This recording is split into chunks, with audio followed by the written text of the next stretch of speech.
The Great Pyramid of Giza is the oldest of the 7 wonders of the ancient world and the only one still standing. Built around 2600 BCE for Pharaoh Khufu, it originally towered 481 feet, the world's tallest structure for 3,800 years. It contains approximately 2.3 million stone blocks, each weighing an average of 2.5 tons, with some weighing up to 15 tons. The entire structure weighs roughly 6 million tons. It was built in just 20 years without wheels, pulleys, or iron tools. The pyramid's sides are oriented to the 4 cardinal directions with astonishing precision. The joints between stones are so tight that a credit card cannot fit between them. For 4,500 years, engineers and scientists have asked, how did the ancient Egyptians build this? This is the story of the engineering behind the pyramids, the quarrying techniques, transportation methods, construction theories, and workforce organization that created humanity's most enduring monuments. The Great Pyramid was built for Pharaoh Khufu, the second king of Egypt's 4th dynasty, who ruled from approximately 2589 to 2566 BCE. Construction likely began early in his 23-year reign and took approximately 20 years to complete. The pyramid originally stood 481 feet tall, with a base covering 13 acres, approximately 755 feet on each side. The 4 sides are oriented almost perfectly to true north, south, east, and west, deviating by only 3 minutes of arc. This precision is remarkable considering the tools available. The foundation demonstrates extraordinary engineering. The base platform is nearly perfectly level, varying by only 21 millimeters across its entire expanse. A natural bedrock hillock forms the pyramid's core, rising nearly 20 feet above the base at some points. Rather than removing this bedrock entirely, the builders incorporated it into the structure, reducing the amount of material needed. The bedrock was cut into steps, and only the perimeter was leveled to create the foundation platform. The pyramid consists of an estimated 2.3 million stone blocks. The blocks vary in size. Those in the lowest courses are larger, measuring approximately 1 meter by 2.5 meters by 1.5 meters and weighing around 10 tons. Higher blocks are smaller, about 1 meter by 1 meter by 0.5 meters, weighing approximately 1.3 tons. The average block weight is estimated at 2.5 tons. The total weight of the structure is approximately 5.75 to 6 million tons. The core blocks are yellowish limestone quarried locally from the Giza Plateau just south of the pyramid in an area now called the Central Field. This limestone is a particular type of Numialitic limestone formed from prehistoric shell creatures. Close inspection of the blocks reveals these small disc-shaped fossils. The limestone layers in the local quarry naturally separated along horizontal planes, allowing workers to extract blocks by cutting vertical channels down the sides. The quarrying process exploited natural geology. Workers identified limestone layers of appropriate thickness and cut vertical channels using copper or bronze tools. They then hammered wooden wedges into cracks and soaked them with water. As the wood absorbed water, it expanded, creating enormous pressure that fractured the stone along natural weak points. Once freed, blocks were rough-shaped at the quarry before transport. The fine white limestone casing that originally covered the entire pyramid came from Tura quarries on the east bank of the Nile, approximately 10 kilometers southeast of Giza. This higher quality limestone was transported by boat across the Nile. In 2013, archaeologists discovered papyrus fragments known as the Diary of Merer, the oldest papyrus documents ever found in Egypt. Written by a supervisor of workers, the diary describes transporting limestone blocks from Tura to Giza during the 27th year of Khufu's reign. The diary provides direct evidence of the transportation methods used. The granite used in the king's chamber and internal structures came from Aswan, over 500 miles south of Giza. Granite blocks weighing up to 80 tons were quarried, loaded onto boats, and floated down the Nile. Recent discoveries suggest that during ancient times, a branch of the Nile or artificial canals ran much closer to the Giza Plateau than the river's current course, allowing boats to deliver materials directly to or very near the construction site. Transportation from the water to the pyramid likely used wooden sledges. Experimental archaeology has demonstrated that wetting sand in front of sledges dramatically reduces friction, a technique depicted in ancient Egyptian tomb paintings. A painting from the tomb of Jehotiatep shows 172 men pulling a massive statue on a sledge while a worker pours water in front of it. Physics experiments confirm that the right amount of water reduces the force required to pull sledges through sand by up to 50%. The most debated aspect of pyramid construction is how blocks were lifted into position. The Greek historian Herodotus, writing around 450 BCE, nearly 2,000 years after construction, claimed Egyptian priests told him that machines lifted the blocks. Another Greek historian, Diodorus Siculus, writing 300 years after Herodotus, stated the Egyptians used ramps. Modern scholars generally agree ramps were used, but the exact configuration remains uncertain. Several ramp theories have been proposed. A straight ramp directly to the pyramid would need to be approximately 1.5 kilometers long to maintain a workable slope of about 10%. Such a ramp would require more material than the pyramid itself and would leave enormous archaeological traces. No evidence for such a massive ramp exists. The limited space on the Giza Plateau makes a straight ramp impractical. The main limestone quarry sits just 500 meters south of the pyramid. A spiral ramp wrapping around the pyramid's exterior is more feasible, but would obscure the corners, making it difficult to maintain the pyramid's precise angles during construction. Additionally, the ramp would need to be constantly dismantled and rebuilt as the pyramid rose, requiring enormous additional labor. French architect Jean-Pierre Houdin proposed an internal ramp theory in 2007.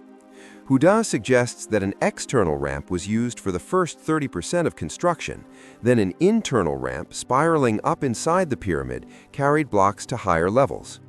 Computer modeling by Dassault Systems supported this theory's feasibility. Houdin identified a notch on the pyramid's northeast corner at approximately 270 feet that could have been used for turning blocks. Microgravimetry studies detecting density variations hint at possible internal structures, though definitive proof remains elusive. A 2025 study published in Nature proposed a pulley-like system using counterweights on sliding ramps. The researchers calculated that this method could lift blocks at a rate of 180 blocks per hour with 10-hour workdays, fast enough to place 2.3 million blocks in 20 years. However, no archaeological evidence of such systems has been found. The workforce that built the pyramid was substantial. Herodotus claimed 100,000 men worked on the pyramid, rotating shifts when the Nile flooded and agricultural work ceased. Modern archaeologists believe the workforce was smaller but permanent. In 1990, archaeologist Mark Leonard discovered extensive worker settlements near the pyramids. These towns included housing, bakeries, breweries, and workshops. Thousands of workers lived there year-round with their families. Worker graffiti found inside the pyramid provides insights into organization. Crews were divided into units called za, groups of 40 men consisting of 4 subunits of 10 men each. These crews had names like Friends of Khufu and competed to see which could move the most blocks. The graffiti suggests a motivated, organized workforce rather than enslaved laborers. Analysis of skeletons from workers' cemeteries shows they were well-fed, received medical care for injuries, and were buried with respect. The workers were likely conscripted agricultural laborers, fulfilling tax obligations, or participating in what they considered a national project of religious significance. Building the pharaoh's eternal resting place was seen as ensuring cosmic order and securing Egypt's prosperity. The construction required extraordinary logistical coordination. Workers needed food, water, tools, and housing. Supply networks stretched across Egypt. Cattle were driven from Nile Delta farms. Copper tools came from the Sinai Peninsula. timber came from Lebanon. The Papyrus of Merer describes the complex shipping schedules coordinating deliveries. Estimates suggest 20,000 to 30,000 workers were involved in peak construction periods, including quarrymen, haulers, carvers, surveyors, engineers, overseers, and support personnel like bakers, brewers, and toolmakers. Feeding this workforce required industrial-scale food production. Archaeological evidence shows massive bakeries producing thousands of loaves daily. Cattle bones suggest regular meat consumption. The engineering precision is remarkable. The pyramid's base is nearly a perfect square, with sides differing by less than 2 inches. The orientation to cardinal directions is accurate within 0.05 degrees. The angle of the pyramid's sides, 51.87 degrees, is consistent on all 4 faces. This required sophisticated surveying techniques. Egyptologists believe builders used the stars to establish true north, observing the circular path of stars around the celestial North Pole. Leveling the massive base platform to within 21 millimeters likely involved water-filled trenches. Workers could cut the foundation to match the water level, creating a perfectly horizontal surface. Alignments were probably established using plumb bobs and measuring rods. The internal structure is equally impressive. The king's chamber contains massive granite blocks forming a ceiling. Above this ceiling, 5 relieving chambers distribute the weight of the pyramid above, preventing the burial chamber from collapsing. The granite beams forming the chamber ceiling weigh approximately 50 tons each and fit together with precision. The Grand Gallery, a corbelled passage leading to the king's chamber, rises at a 26-degree angle and stands nearly 28 feet tall.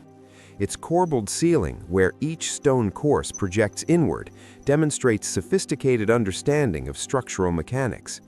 In 2017, scientists using muon radiography discovered a large void above the Grand Gallery, possibly another relieving chamber. The original outer casing of fine white Tura limestone created a smooth, gleaming surface.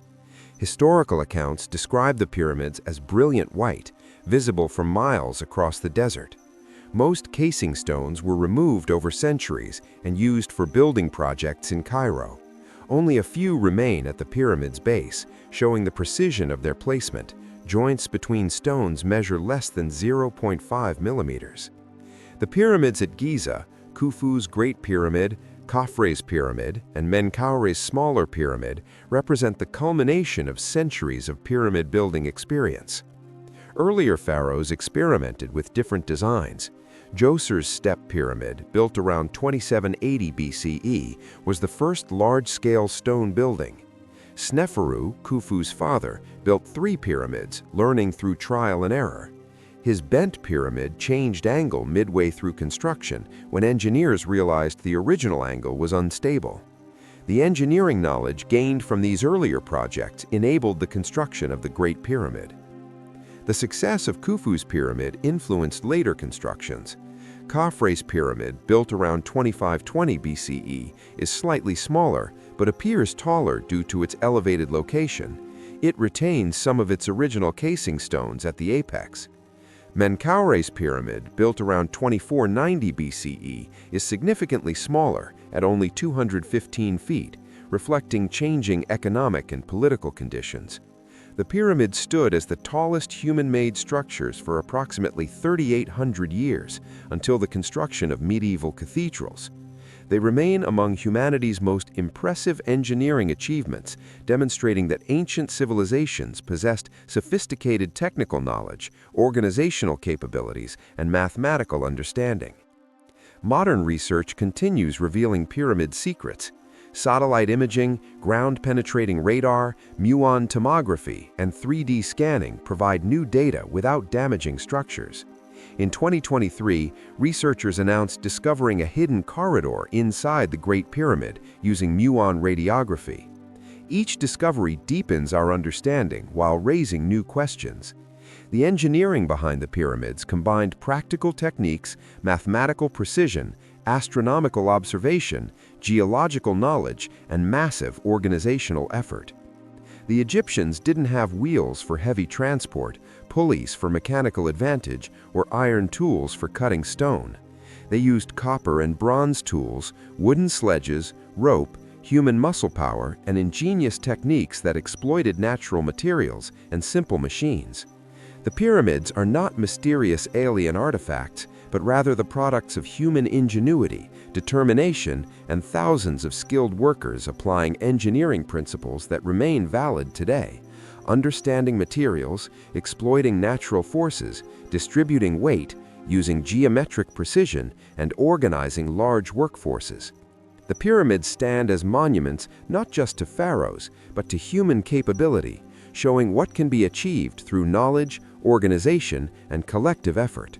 After 4,500 years, they continue inspiring awe, not because we cannot understand how they were built, but because we can, and the achievement remains extraordinary.